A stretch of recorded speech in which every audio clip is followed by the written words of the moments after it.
Bejatnya oknum dosen UIN Palopo lecehkan mahasiswi, tangan masuk baju korban.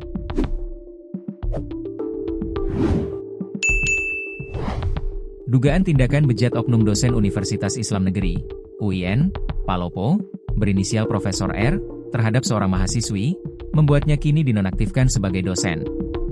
Oknum dosen tersebut diduga melakukan tindakan pelecehan terhadap mahasiswi saat korban tengah pingsan. Bahkan, tindakan pelecehan tersebut bisa saja semakin jauh, jika saja korban tak tersadar dari pingsannya. Hal tersebut lantaran sang oknum dosen sudah berancang-ancang membuka celananya.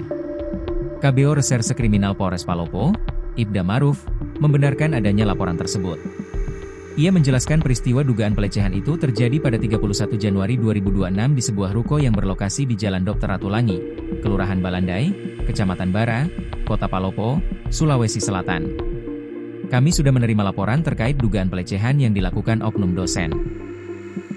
Berdasarkan laporan polisi, kejadian berawal saat korban dalam kondisi pingsan, ujar Ibda Maruf saat ditemui di Mapolres Palopo, Selasa, 3 Februari 2026. Menurut Maruf, saat kejadian, seorang saksi bernama Rafli bersama terlapor membawa korban ke ruko milik Profesor R. Di lokasi tersebut, terlapor diduga melakukan tindakan tidak senonoh terhadap korban. Terduga pelaku memasukkan tangannya ke dalam pakaian korban dan memegang dada korban. Setelah itu, terduga juga menepuk pipi korban, jelasnya. Maruf menambahkan, saat terduga pelaku mencoba membuka celana korban, korban tersadar sehingga aksi tersebut tidak dilanjutkan.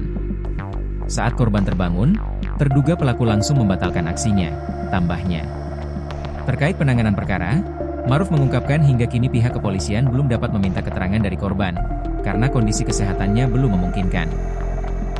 Kami sudah berupaya meminta keterangan korban, namun saat ini korban belum bisa dimintai keterangan karena kondisi kesehatannya, katanya.